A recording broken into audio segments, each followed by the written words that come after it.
SoFi stock has dropped sharply in the past week amid a flood of conflicting narratives, fake news, and heavy short activity. The stock has pulled back, and I want to answer the question, is it a good buy? And where do I see the stock heading next? So there's some really big and new news that I'm going to cover.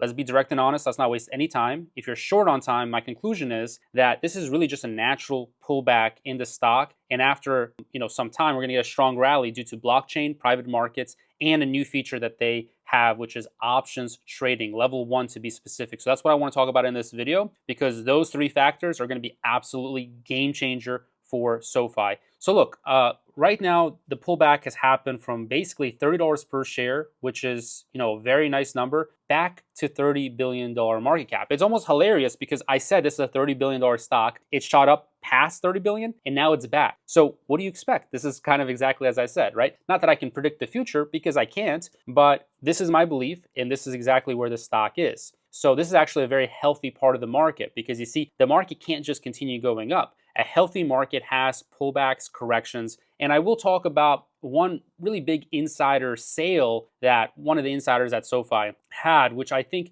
is also impacting the stock. So let's go step by step here. Let's talk about technicals right now, and then I'll go over the key news and developments. And before we get into that, my investment philosophy is basically I make long-term decisions on stocks that I believe have strong businesses. So that is what SoFi is, right? So the technicals on the 1 month, we're still up 3%. So some investors are upset, and I get it because it doesn't feel good to give back some gains. It's not a good feeling, right? But now this sets up a new trajectory to get back on path for $30 per share. So 1 month we got 3%, 6 months we're up over 100%. So if you think about SoFi as a business and the trajectory that it's heading, I personally believe that the stock is going to be a $50 stock, and that's my belief within 12 to 24 months, right? And that depends on their expansion. So the first expansion that I'm personally the most bullish on is expansion of option trading. So SoFi is rolling out a level 1 option functionality, letting users sell covered calls and write cash secured puts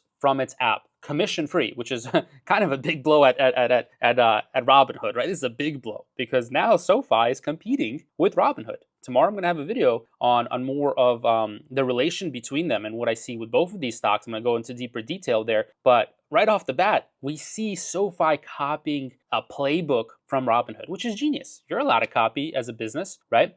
In most cases, unless you have a patent or something like that. But this is just a business model, and they're doing commission free, excluding regulatory fees, right? That could be like 3 cents. Robinhood has those fees as well. So SoFi, they plan to later expand to options and IRAs and possibly even 0-day to expiration contracts. I've covered 0-day to expiration contracts on my channel before.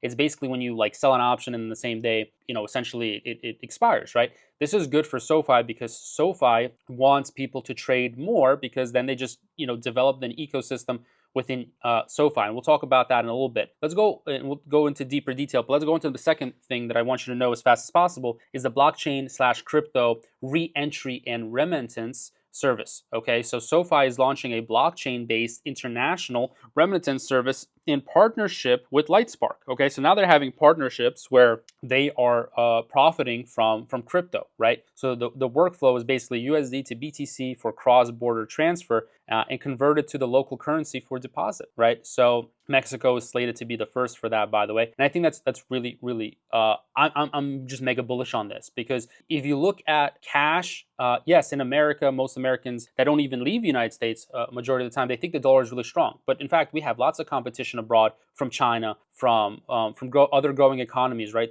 The BRICS and the U.S. dollar. I wouldn't say it's as safe as it used to be, right? So when I'm looking at crypto, I think it's a really smart investment to have on a personal level, but as well as a company like SoFi. So with them being able to be in the blockchain crypto market, they're going to be able to reach that $100 billion valuation like some of the other fintech companies. So this is a fintech play that I am still bullish on because of option trading, blockchain, and the third one is private market funds with access to companies like OpenAI and SpaceX, right? So SoFi announced new private market funds that allows investors to gain exposure to high-profile names such as OpenAI and SpaceX, and these funds will have very low entry points, as low as $10. So it allows everyday investors to be more involved, and that's a reason to join SoFi to begin with, right? So again, they're finding new avenues to acquire customers, and you guys know that acquiring customers for any business is the most important. So that's why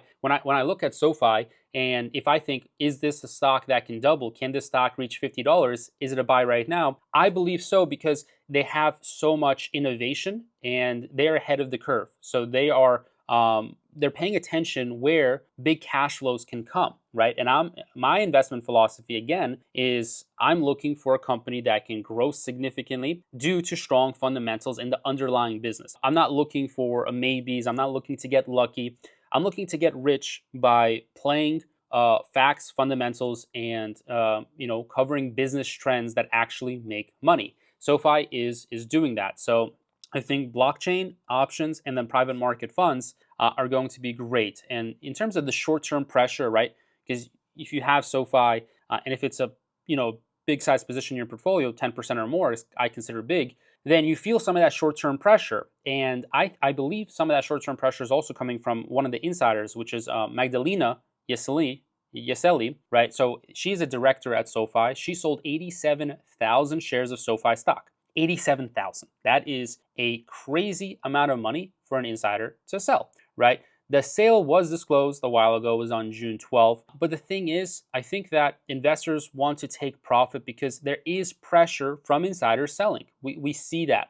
And that is the same that has happened to Palantir, right? Elon Musk, everyone, right? Insiders do sell their shares. And I just want to point this out. I just want to give you guys this important lesson that it's not really important if someone sells a lot of shares. It's important how much shares they have left. So in this case, Magdalena still has 289,000 shares of the company. So that's good news. She still has a lot of shares in the company. So again, some of the selling pressure is just normal stuff, right? If you look at where the business is going to grow in the next 12 to 24 months, it really depends on customer acquisition, revenues, earnings. That's it. Do not worry about anything else. Literally just relax. The rest does not matter. Can SoFi continue to execute on the member flywheel that they have? And can they continue to build long-term value? Because if so, then the stock is going to be 30, 40, and 50. It's only really a question of time, right? So they aren't really playing checkers. They're playing chess. They have a smart business model, and they're continuing to grow their financial matrix, right? I've talked about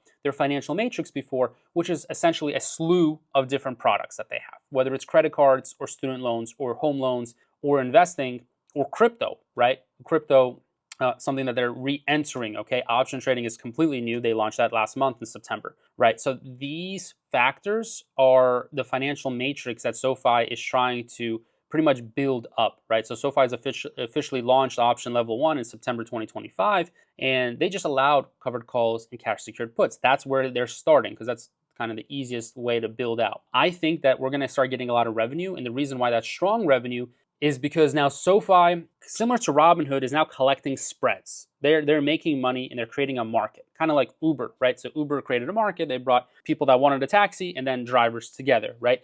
So that's why platforms are just super strong. I love platform businesses, and since I was in college studying finance, economics, and business analytics or data analytics, pretty much similar thing, I was looking at platform businesses in my research because platform businesses have a network effect. So that's what I love about a business like SoFi is just, network effect. Now, in terms of their customer acquisition, it's also very strong. So the reason why I believe that SoFi is going to be a $50 billion company is because they have good customer acquisition. It's all about acquiring customers for the lowest cost possible. That's just the simple equation for any business, right?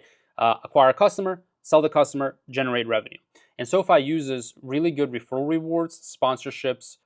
They're actually extremely good at SEO content as well. So like Google search and other SEO methods, search engine optimization, that's what SEO is, organically getting customers, right? So people that don't even know SoFi understand SoFi by Googling, for example, option, well, hopefully they get into this, right? If you're a SoFi investor, option trading, level 1, best broker, then SoFi may show up. Although that's going to be hard because they're new to that, so their search engine optimization is not going to be strong at all at this moment, right? But what I like about their entry into this and why this is a huge update is because they're now going to be competing with Robinhood. They are now going to have competition with Robinhood, and that is going to likely be very good. Because if you've seen Robinhood, I'm going to cover that tomorrow. I was completely right. I made videos. Beware, you have to be invested, essentially, my belief, and Robinhood blew up. So hopefully you've made a lot of money on that. So the last thing that I want to talk about is data-driven personalization on SoFi, and why data-driven personalization is pretty much the most important thing of any business, because there is a lot of competitors to fintech, right? There is, customer can only have so many credit cards and loans. And the reason why SoFi is good is because they're using AI and data-driven personalization to give the customer a good experience. So I'm looking from A to Z of the business, right? Can they acquire the customer, and then what kind of experience can they give to the customer? Like, are they going to give a good experience to the customer? And that is through data-driven personalization. So this is a stock that I'm going to continue to cover in my Discord community. I trade it every single week. So as soon as the market opens up here, I'm going to be selling more put options because I believe that is the best. So I'm going to get into more detail in the community that I have. But yeah, I hope that you enjoyed this video. Make sure to subscribe, and I'll catch you in the next one.